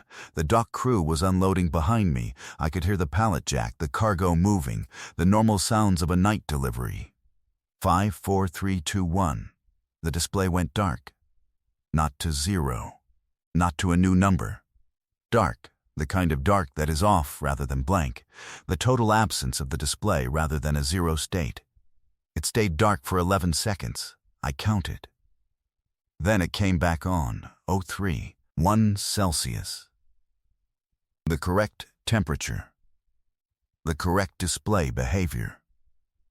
I sat for a moment in the cab with the dock sounds behind me and the display showing its correct reading and thought about what I had just watched. 44 nights. Or 44 of something else. 44 runs. 44 trips down this route. 44 times the trailer had made this delivery. Some accounting of repetition that the trailer's system had been tracking in a language I didn't have access to, in a display meant for temperature, but repurposed for something that didn't have another readout. I asked around, carefully, about trailer 4490. The depot manager told me it was a 12-year-old unit with good maintenance history. I asked if anything had happened to it. Accidents, incidents. He looked it up. 1 incident, he said. 7 years ago. The previous driver had a medical event on a run, cardiac. He died before the truck stopped. The unit was found on the shoulder of Route 7 at mile 30. The load was intact. Temperature maintained throughout. He died at mile 30. 44 nights later, his trailer's display counted down to his moment, and then went dark for 11 seconds, and came back showing the temperature he had spent his career maintaining. I requested a different trailer, not from fear, from the sense that the accounting was complete, that whatever 4490 had been keeping track of had reached its end on night 12, and that the trailer and I had both participated in something that was finished. The new trailer's display shows only temperatures. Correct, stable, unremarkable. I drive past mile 30 every night, and I think about the driver whose medical event ended there, alone on the shoulder with his load intact and his temperature maintained, and his trailer parked correctly on the shoulder, which means that in the last seconds he had the presence of mind to pull over. A professional until the end. Some things about a man stay in his equipment, in the way his habits shaped the machinery he used, in the count his truck kept, for years, toward the moment of his last run. IV. The last fuel station wasn't on any map. Running low on fuel at 3, I'm on a dark highway, is a specific kind of fear. Not the sharp, immediate fear of a blowout or a jackknife, but the slow, accumulating fear of a situation that has no good resolution, and that you have allowed to develop through inattention or optimism, or both. I had been running on optimism since mile 140. The gauge had been in the red since mile 160. I was at mile 178 on a road where, according to my GPS, the next fuel stop was 34 miles ahead, a distance I could not cover. I had checked the GPS 3 times in the previous 20 miles. Each time it showed the same result. The nearest diesel fuel was 34 miles, then 31, then 27. The number was shrinking, but not fast enough. My fuel range estimate had dropped below the distance to the next stop at mile 160 and had continued to drop. At mile 182, a light appeared on the right side of the road. Not a distant light, A close one. The lit canopy of a fuel station, appearing with the abruptness of something that had been around a curve when in fact the road ahead of me had been straight and dark, and I had been watching it. The light was simply there, in the way that something is there when you need it badly enough that the question of how it got there doesn't register until after. I pulled in. 2 diesel pumps under a white canopy. A small attached structure, office and convenience store combined, the cramped, useful layout of a rural, independent station. The pumps were lit, and the office light was on, and the open sign in the window was the lead kind that stays on regardless of hour. I filled the tank. The pump worked. My fleet card processed without issue. 81 gallons. The tank had been more depleted than even my gauge suggested. Without this stop, I would have been dry somewhere around mile 190, which was a stretch of Route 7 with no shoulder and no lighting and no cell signal, which I knew because I had had my phone out trying to plan an emergency call. I went inside. The office was attended. A man behind the counter, older, perhaps 70, with the specific stillness of someone who had been sitting behind a counter for many years and had arrived at a settled relationship with the passage of time. He had a radio playing something I didn't recognize. Not music exactly. More like weather information on a frequency I had never found. "Lucky you were here," I said. He looked at me in the way of a man who has heard a thing many times and is content to hear it again. "Coffee?" he said. "Please." He poured it from a pot that looked like it had been made recently, fresh, not the scorched smell of hours-old coffee. He set it on the counter. I paid for it, and for the fuel, and he took my money with the efficiency of a man who did not need to discuss the transaction. "What's the station called?" I asked. Not from suspicion, from the logistical habit of a driver who notes useful stops for future reference. "Harmon's," he said. "How long have you been here?" He thought about this in a way that suggested the question was more complicated than it sounded. "Long enough," he said. I drank my coffee. I asked if he got much overnight business. This stretch of Route 7 was quiet, the road not heavily trafficked. He said, "Enough." He said it in the tone of a man for whom enough was a considered and adequate answer. I thanked him and drove north. In the morning I searched for Harmon's fuel station on Route 7 near mile 182. I found nothing. No listing, no review, no business registration, nothing in the state's fuel vendor database. Nothing in any of the fleet planning tools I used. I checked the satellite imagery for that stretch of road. The image showed a straight road through agricultural land, with no structure at mile 182 or within several miles on either side. I have my fuel receipt. My fleet card statement shows the transaction, 81 gallons, the correct price for that night, the timestamp of 3:14 am. The transaction cleared. The money left my account and went somewhere. I have driven past mile 182 on 12 subsequent runs. There is no fuel station there. The land on the right side of the road is a soybean field. Flat, planted, continuous. No canopy, no pumps, no small office with an open sign. I think about the man behind the counter, about his answer to how long he had been there, long enough, with its suggestion of duration beyond the specific, about the coffee that tasted fresh at 3, and when no fresh coffee should exist on a dark road at that hour. About the radio playing something that sounded like weather information on a frequency I had never found. About the fact that he was there, that the pumps worked, that the tank filled. There is a category of thing that exists specifically when it is needed, that appears in the gap between where you are and where you can get to, and fills that gap, and is gone when the gap is closed. I don't know what the mechanism is. I don't know what Harmon's is or was, or how a transaction that cleared my account was processed by something that doesn't appear on any map. What I know is that I drive that road differently now, with more attention to the fuel gauge, with more planning about the gaps. Because the station was there once, and I cannot count on it being there again.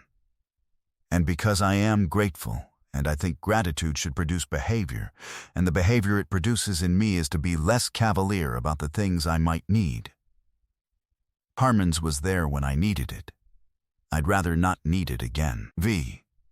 Someone was living inside my sleeper cab. The sleeper cab on my rig is not large. 6 feet long, 4 feet wide. A bunk that folds against the wall during driving hours. A small shelf. A net pocket for paperwork. A curtain that separates the sleeper from the driving compartment when in use. I know this space with the complete intimacy of a space you have occupied alone for years. The specific creak of the bunk support when weight is applied. The way the curtain hangs. The exact arrangement of my gear on the shelf. It is my space in the way that a man's space is his when he is the only person who has ever used it. The evidence that someone else had been using it accumulated slowly, in the way of evidence that begins below the threshold of attention and rises toward it over time. First, a smell, not unpleasant, soap, faintly, and something else I associated with a particular brand of chapstick or lip balm that I didn't use. I noticed it one morning after a rest stop break when I opened the sleeper curtain and the smell met me. I put it down to the ventilation system, pulling in air from outside. It faded. Second, the shelf arrangement. I keep my shelf in a specific order. Logbook on the left, thermos in the center, flashlight and phone charger on the right. One morning the thermos was on the right and the flashlight was in the center. I rearranged it and thought about whether I had done it myself the night before without noticing. Possible. I let it go. Third, a paperback book in the net pocket. I do not read paperback books on the road. I listen to audiobooks through the cab system. I have not kept a physical book in the truck in 4 years, since I made the switch. The net pocket is where I keep fuel receipts and delivery paperwork. I opened it one afternoon and found, beneath my receipts, a paperback. A spy novel, well read, the spine creased, and the pages soft from repeated handling. No name inside the cover. No markings. I held this book for a long time. I did not call anyone. I did not set a trap, not immediately. I thought about what I knew, the smell, the rearranged shelf, the book. These were not the signs of an intruder. They were the signs of a habitual presence. Someone who had a preference for where the thermos went. Someone who read spy novels in the small space behind the curtain while I drove. On the 4th night after finding the book, I stopped at a rest stop and did not exit the cab. I reclined in the driving seat and kept the curtain closed and waited. At 2:30 am I heard, from behind the curtain, a page turn. I stayed very still. Another page. The rhythm of someone reading, a page every minute or so. A reader who was engaged, who was moving through the material. I said, "Hello." The page turning stopped. Silence, the engine, the distant road sounds. Nothing from behind the curtain. "I know you're there," I said. "I've known for a few weeks. I'm not going to. I just want to talk." Nothing for a long time. Then, quietly, from behind the curtain, "Sorry." A woman's voice, not frightened, apologetic, the voice of someone who had been caught doing something they knew was an imposition. "How long?" I asked. "About 4 months," the voice said. 4 months. I tried to keep things tidy. I put things back. "Almost," I said. "The thermos." A pause. "I like the thermos on the right. It's easier to reach when you're lying down." I thought about this. about 4 months of a person lying in my sleeper berth reading spy novels while I drove, adjusting the thermos to a more convenient position, smelling faintly of soap and chapstick. "Are you in trouble?" I asked. Another long pause. "I was," she said. "Less now." "You've been hiding." "Traveling," she said. In a way, I thought about what I knew about the people who travel this way. The circumstances that put a person in the back of a truck for months rather than any of the alternatives. I thought about the spy novel, well read, spine creased. I thought about 4 months of riding in silence behind a curtain while the road went by. "You can come out," I said. The curtain moved. She was younger than her voice had suggested. Late 20s, perhaps, with the particular composure of someone who had been living in tight spaces for long enough that they had learned to occupy them without spilling over. She sat in the passenger seat with her knees together and looked at the road. "Where are we?" she asked. "Mile 140. Route 7. Going north." She nodded as though this was useful information she was storing. I drove for a while without speaking. "Then, where are you going?" "North," she said. "That's as specific as I've gotten." I understood this.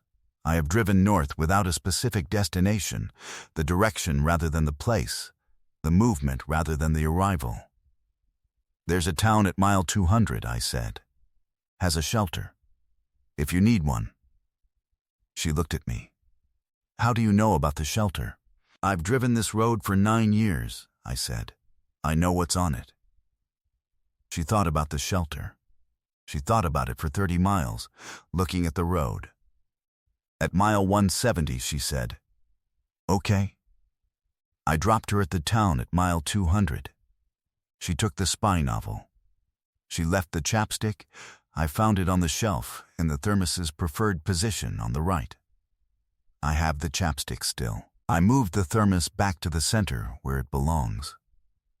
But sometimes, on long stretches of dark road, I think about the logic of her position. The thermos is easier to reach from the right when you're lying down. I haven't moved it to the right. But I have thought about it.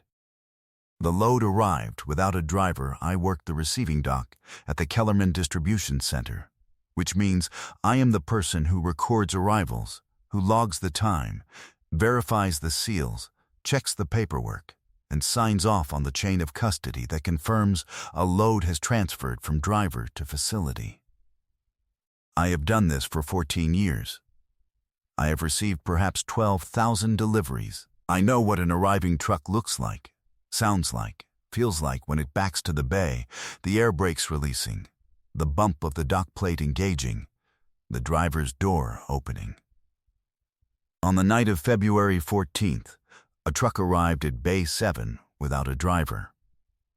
I want to describe this with precision because precision is what I have. At 2:17 a.m., the Bay 7 camera, which I was monitoring from the receiving station, showed a truck backing to the dock. Perfectly, the approach was correct. The angle was correct. The alignment with the bay was exact. The truck backed in the way that a truck backed by a skilled driver backs, with the specific controlled rhythm of someone who has done this 10,000 times. The small corrections in approach, the final settling. The truck stopped. The air brakes released. The dock plate engaged. No driver's door opened. I waited. I watched the camera. Nothing moved. I called out to my dock crew, 2 men, Ferris and Okafor, who were doing the night's paperwork in the break room. They came out. The 3 of us stood at Bay 7 and looked at the truck. "Where's the driver?" Ferris said. "I don't know," I said. I went to the driver's side door and knocked. No response. I opened it, unlocked as it turned out, and looked in the cab. Empty. Clean and ordinary, coffee cup in the holder, logbook on the dash, the specific lived-in quality of a working cab. But empty. I checked the sleeper. Empty. I walked around the truck. No one underneath. No one on the passenger side, no one visible in the loading area. The dock was empty of people except the three of us. I called the dispatch number on the paperwork. The carrier's nightline answered. I described the situation. There was a long pause on the other end. The truck checked out at 9 p.m., the dispatcher said. Driver was Morales. You're saying there's no driver? There is no driver, I said. The truck arrived at 2:17. No one got out. The cab is empty. Another pause.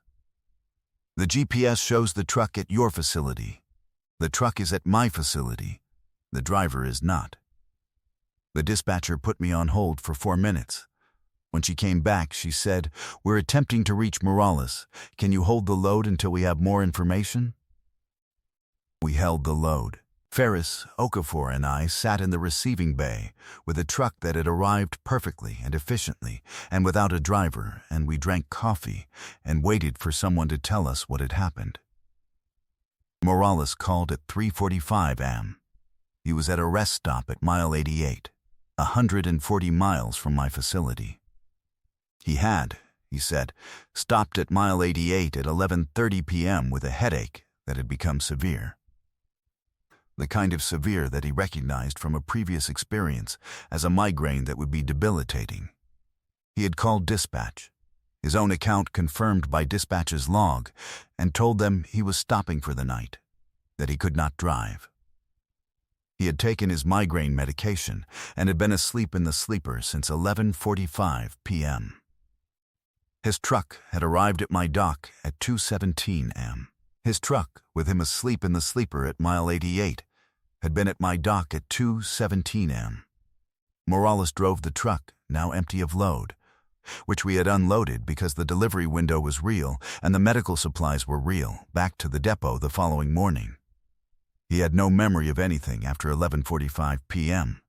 His GPS log showed his location as mile 88 from 11:30 p.m. through 6 a.m. when he woke. The truck's GPS showed the delivery arrival at my facility at 2:17 a.m.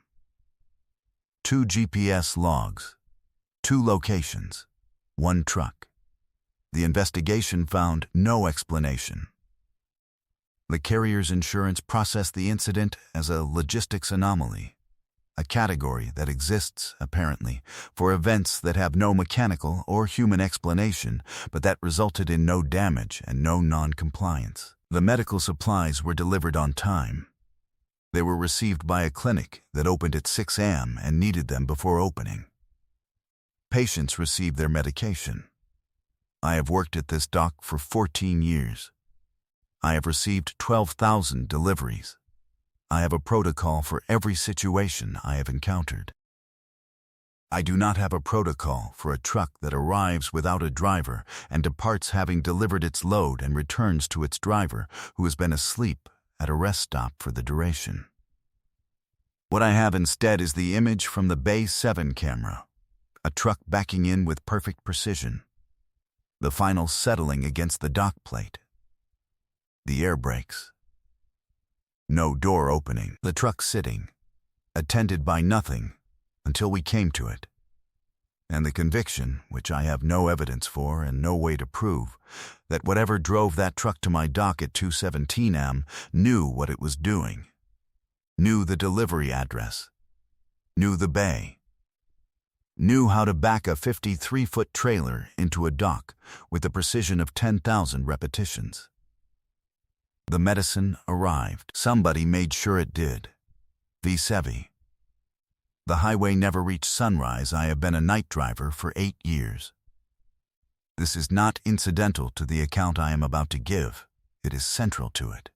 8 years of driving through the dark toward the morning means 8 years of watching the horizon for the first light. The particular anticipation of the eastern sky, beginning its slow shift from black to purple to the gray-blue that precedes the gold. I know what sunrise looks like from inside a cab.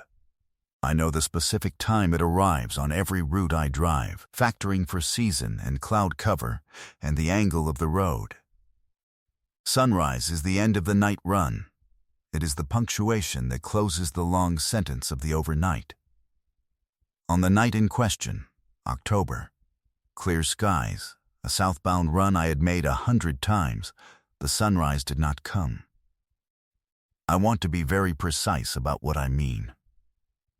I departed at 8 p.m. I drove through the night normally. The hours accumulated correctly. My phone clock advanced normally. My logs showed the standard passage of time. At the point where sunrise should have occurred, 6:47 am for that date and that latitude, the sky remained dark. Not overcast dark. Not cloudy dark. Completely dark. The darkness of deep night. The stars still visible, and the horizon unchanged. I checked my phone. 6:47 am. The clock was correct. The time corresponded to messages arriving from my wife, from dispatch, from the ordinary morning traffic of people beginning their days. The time was right. The sky was wrong. I drove. 7 am, the sky was dark. 7:30, dark. 8 am, the sky was dark, and I had been driving south on Route 9 for 12 hours, and the night had not ended. I called my wife. She answered with the voice of someone who had been up for an hour, who had had her coffee, who was in the morning she always was at 8 am. "Where are you?" she asked. "Route 9, mile 140. Still dark." "Still dark? The sun hasn't come up." A pause. "It came up here at 7. It's a clear morning." I looked at the sky. Stars, deep night sky. "Not here," I said. I pulled over. I got out of the truck and stood on the shoulder and looked in every direction. South, dark. North, dark, the way I had come. East, where the sun should have risen hours ago, dark. West, dark. Above me, a sky full of stars in the density of 2 am, not 8 am, in a configuration that, and this is the detail that has stayed with me most persistently, was the configuration of 2 am on that date. October constellations in their correct positions for 2 in the morning. The stars were right for 2 am. My clock said 8 am. The sky said 2 am. I got back in the truck. I drove south.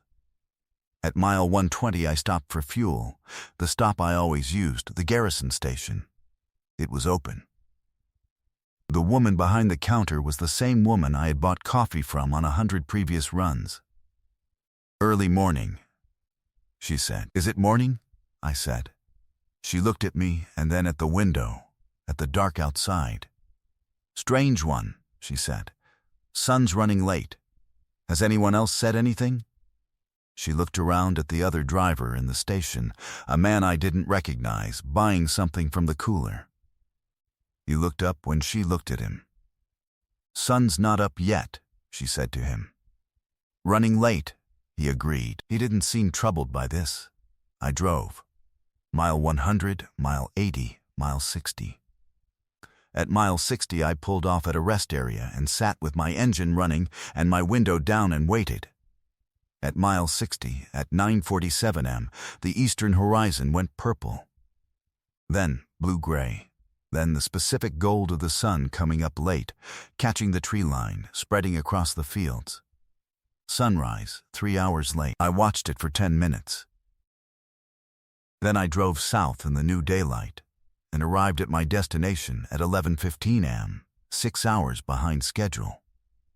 Dispatch was not concerned about the delay, an unusual thing since my dispatcher was meticulous about timing. "We had some strange reports overnight," she said. "Other drivers flagging the same thing. We've been telling everyone it's a navigation anomaly." A navigation anomaly. It's in the logs as atmospheric interference with time sync systems. She paused. Between us, I don't know what it was. I have driven Route 9 southbound many times since. The sunrise has always come when it should. I have not been on a highway that night failed to leave again.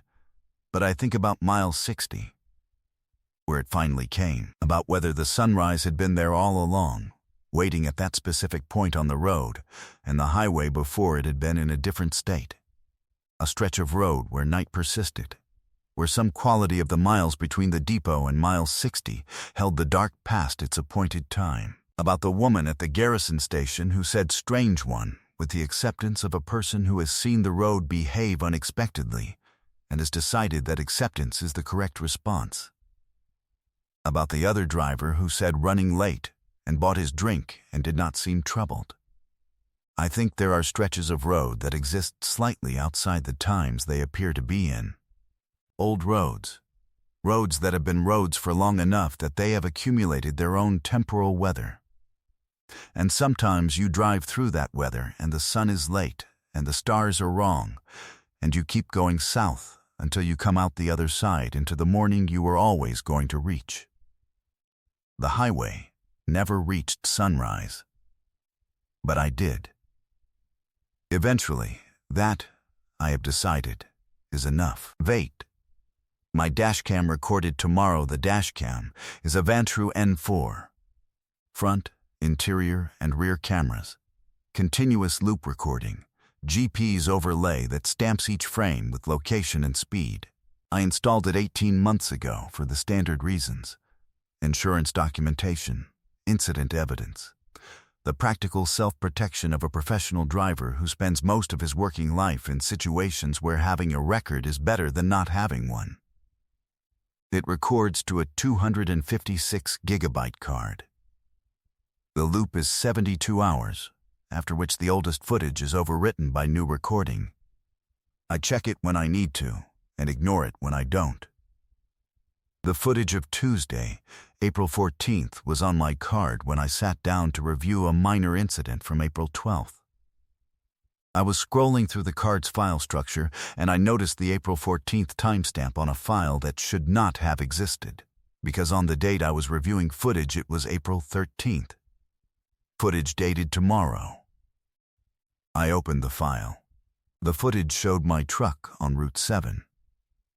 The GPS overlay confirmed the location, the same route I drove Tuesday and Wednesday nights, the same road I had been driving for 6 years. The footage showed my Tuesday night run, from departure at 10 p.m. through arrival at the depot in Calvert at 5:30 a.m., a complete overnight run, 7.5 hours of footage. Time-stamped April 14th. I was watching a recording of a run I had not yet made. I want to describe what I did with this information carefully, because the order of my decisions matters. First, I confirmed the timestamp. On the file, on the GPS overlay, on the continuous clock display in the lower right corner of the frame. The footage was dated April 14th throughout. Second, I confirmed the route, which was correct. Third, I watched the first hour of the footage to confirm it was actually a recording, and not a test loop or a playback artifact. It was a recording. The footage showed road conditions, traffic, the specific interactions of a 7-hour drive. It showed the miles 78 interchange where a vehicle cut across my lane. I could see my brake response on the footage. The truck's speed dropping, the forward camera showing the offending vehicle. It showed the fuel stop at mile 140 and a transaction at the pump. It showed the approach to Calvert and the dock at the depot. I watched 4 hours of it. Then I saved a copy to my phone and put the card back in the camera. On Tuesday night, I drove Route 7. I drove carefully. I knew, from the footage, that a vehicle was going to cut across my lane at the mile 78 interchange, and I was ready for it when it happened. I had reduced speed 50 yards before the interchange, rather than braking reactively. My response was smoother than it appeared in the footage. The event occurred, but was less dangerous than it would otherwise have been. At the fuel stop at mile 140, I watched the attendant through the window. A man I did not recognize from my previous stops at this station, filling in, apparently, for the usual night staff. In the footage, he had been background. In reality, I looked at him and thought, tomorrow, someone will watch footage of you in this moment. At the depot in Calvert, I backed to the dock and delivered my load. My arrival time was 5:28 a.m., 2 minutes earlier than the footage had shown.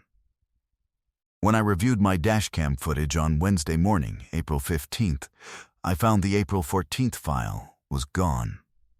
overwritten by the run I had just completed. And at the end of Wednesday's files there was one more, dated April 15th. Tomorrow, I watched it. I have been watching tomorrow's footage every morning for 6 weeks. The footage is always there, one additional file, dated 1 day ahead, showing a run I have not yet made. I watch the first hour and note anything actionable, hazards, traffic, weather conditions. I drive accordingly. I have avoided 2 incidents and 1 near miss from information in the footage. The footage changes based on my actions. The incident at mile 78 on April 14th, the vehicle cutting across my lane, was, in the footage, a break-and-hold moment. In reality, because I was prepared, it was a smooth deceleration and no danger. When I reviewed the April 15th footage the following morning, it did not show the same sharp brake response that April 14th had shown at that interchange. The April 15th interchange footage was calm, because my calmer response to April 14th had become part of my driving on April 15th. The future is not fixed. It adjusts to what I do with what it shows me. I have a protocol now. Morning. Review the first hour of tomorrow's footage. Note hazards. Drive accordingly. Do not review more than an hour. I have found that watching more than an hour distorts my attention, makes me drive toward the footage rather than through the road. 1 hour. Note, act, drive. I have told no one about this.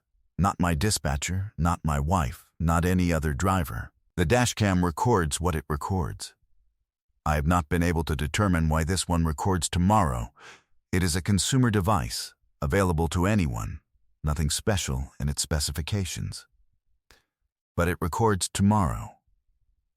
I drive more carefully than I used to. I react to things before they fully develop. Other drivers, I think, notice the smoothness of my responses, the way I position for hazards before they're obvious. If they asked, I would not know how to explain it. I check the footage every morning. The road ahead, 1 day early. It is, I have decided, the most useful thing I have ever owned.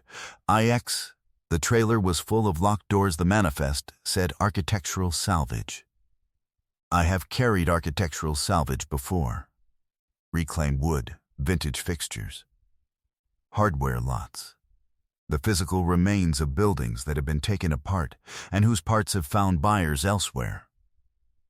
It is not exotic cargo. It requires care and correct strapping and the understanding that old materials have specific fragility profiles, but it is routine freight. The shipper was a company I had not worked with before. Meridian Architectural Recovery, based at an address I confirmed in the business directory. The pickup was at a warehouse in the west quarter of the city, a large industrial building with a loading bay. The dock crew loaded the trailer while I waited. I was not in the bay during loading, which was not unusual for this type of shipper. When the loading was done, the dock crew sealed the trailer and gave me my paperwork. I signed. I drove. At my first rest stop, I did my standard trailer walk around and noticed that the exterior of the trailer sounded, when I tapped the wall, different from what I expected. Not the hollow aluminum resonance of a loaded but airy cargo, something denser, more varied. I tapped at different points along the trailer length, and the sound changed at each point in a way that suggested the interior was not uniformly packed. At the rest stop, I opened the trailer doors. The trailer was full of doors. Not flat-loaded doors, not architectural salvage in the way I expected. The doors laid in layers on pallets, stacked horizontally.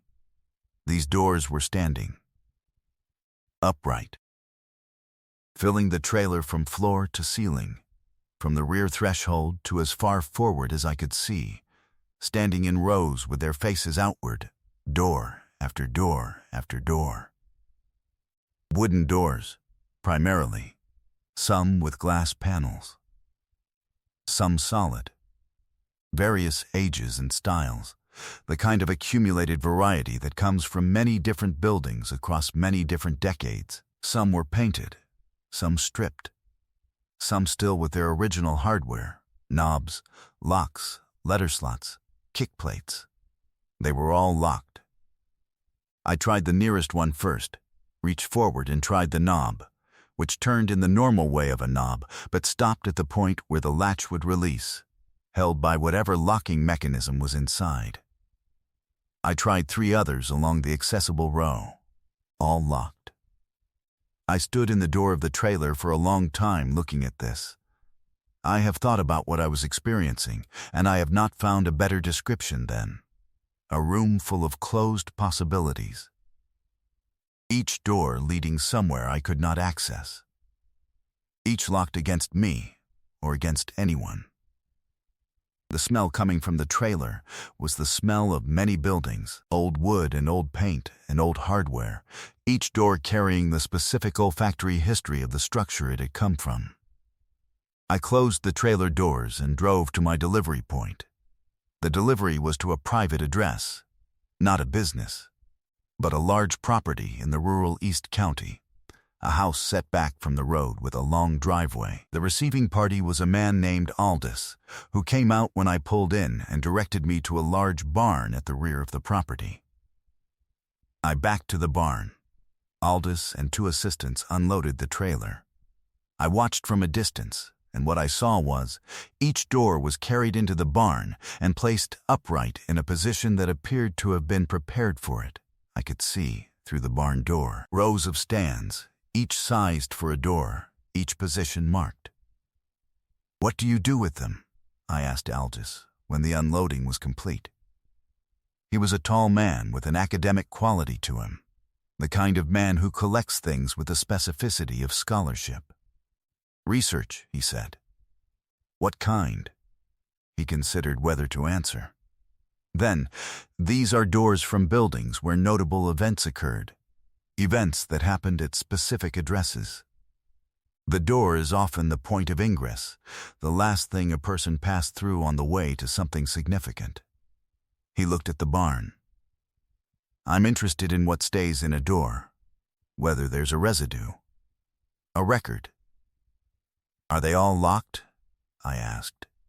"They lock themselves," he said, "after enough time. It's one of the things I study." He signed my delivery paperwork. "I can't open any of them. No one can. I don't know what's on the other side." I drove the empty trailer back to the city. The trailer smelled, for 2 days after, of wood and old paint and the accumulated history of buildings I would never know. I think about the doors, about what it means for a door to lock itself, to hold itself closed against access to whatever it once opened onto. Whether the events that happened on the other side of those thresholds left enough in the door to give the door a preference about remaining closed. About what Aldous studies in his barn full of locked doors. About whether any of them has ever opened. About the day I drove a trailer full of closed possibilities across a state and delivered them to a man who wanted to know what stays in a threshold. Some cargo changes the driver who carries it. I look at doors differently now, at what they've held, at what they might still be keeping closed, at the locks that no one put there, but that are there anyway, holding something on the other side that the door has decided should stay. I delivered a shipment that didn't exist. The job came through the system like any other job. Load tender, acceptance, pickup confirmation, delivery window, all the standard digital paperwork that constitutes the administrative life of a run. The shipper was listed as Carver Storage Solutions. The consignee was listed as a Dr. E. Harmon at an address in Gallon. The commodity code was 94100, miscellaneous household goods. Weight, 612 pounds. Value, not declared. I picked up at the Carver storage facility at 9 p.m. The dock crew loaded the trailer, boxes, standard moving boxes, nothing unusual in their exterior appearance. 11 boxes total. I verified the count against the manifest. 11 boxes, 612 pounds, sealed. I put my seals on the trailer and drove to Gallon. The address in Gallon was a house on a residential street, a large property, set back. The kind of house that has been there long enough to have acquired the settled quality of belonging to its location. I arrived at 1:30 a.m., which was within the delivery window, which I had found unusual when I accepted the job. 1 a.m. to 3 a.m. was an odd delivery window for household goods to a residential address. But the rate was good, and the run was not long, and I had not questioned it. A woman answered my knock. She was perhaps 60, slight, with the specific quality of someone who had been expecting me, but was still experiencing the reality of my arrival as confirmation rather than surprise. "The boxes," I said. "Yes," she said. "Please bring them in." I moved the boxes from the trailer to the house, the hallway first, then a large room at the back of the house that the woman directed me to. A room that was empty of furniture, and prepared in the specific way of a room cleared for a purpose. She did not open any of the boxes while I carried them. She directed me to stack them along the east wall. When I was done, she signed my delivery receipt without examining the manifest. "Can I ask what's in them?" I said. This was not my usual practice. Cargo contents were not my business. But something about the empty room and the 1 a.m. window and the way she had been waiting made the question seem appropriate. She looked at me, then at the boxes. "Letters," she said, "and papers, and some small objects, things from my mother's house." "Household goods," I said. The commodity code matched. "My mother died 2 years ago," the woman said. "She was a collector. She collected correspondence, letters, other people's letters, mostly, letters that she found in antique shops and estate sales, letters that had never reached their recipients, letters that had been written and then kept rather than sent." She looked at the boxes. 40 years of collecting, 11 boxes.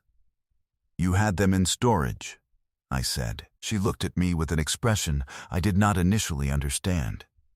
"My mother's estate," she said carefully, "has been settled for 2 years. Her belongings were distributed. I received my portion. I did not put anything in storage." I stood in the empty room with the 11 boxes and looked at her. "The shipment was from Carver Storage," I said. "Load tender, pickup, paperwork, all confirmed." "Carver Storage," she repeated. She said the name with the tone of someone encountering something for the first time. "I don't have an account with Carver Storage. I have never had dealings with Carver Storage." I took out my phone.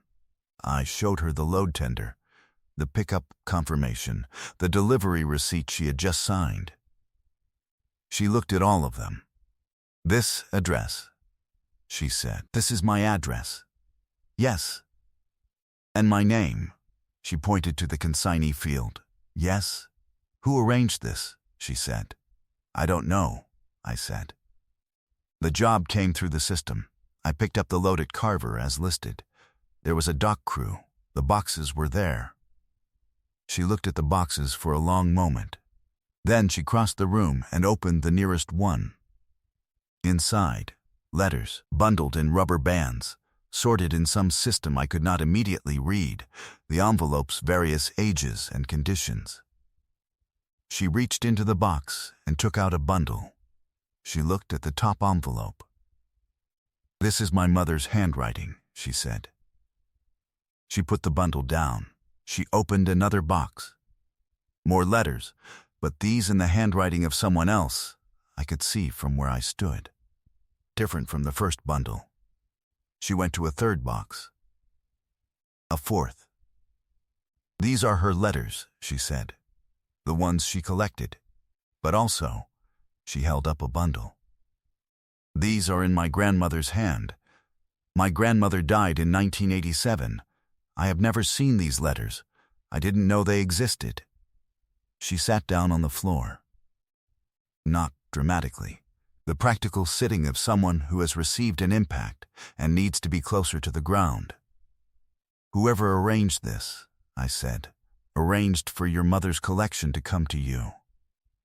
And apparently some things that weren't in the official estate. Things that were lost," she said. She looked up at me. My grandmother and my mother didn't speak for the last 12 years of my grandmother's life. There were letters. My mother always said there were letters that she never received. She thought my grandmother had stopped writing. But maybe the letters existed. She looked at the boxes. 11 of them, 612 pounds of paper and small objects, and 40 years of one woman's collection of words that had not reached where they were going. "Someone sent them," she said. "Yes," I said. I drove back to the city in the empty trailer, and I called the number on the load tender, which was the number for Carver's storage. It rang 8 times and went to a generic voicemail. In the morning, I called during business hours. The number was not in service. Carver Storage Solutions was not in the state business registry. The address on the load tender was a vacant lot. The shipment did not exist. The shipper did not exist. The 11 boxes of letters were in a room in Gallon, opened by a woman sitting on the floor reading her grandmother's handwriting, and I had carried them there. And the paperwork in my log was real, and the signature on my delivery receipt was real. Some deliveries don't originate with any living person. Some shipments have been waiting for the right driver on the right night. 612 pounds of words that never arrived, delivered to the person who needed them most. I signed the receipt. I drove home. It was the best run I ever made.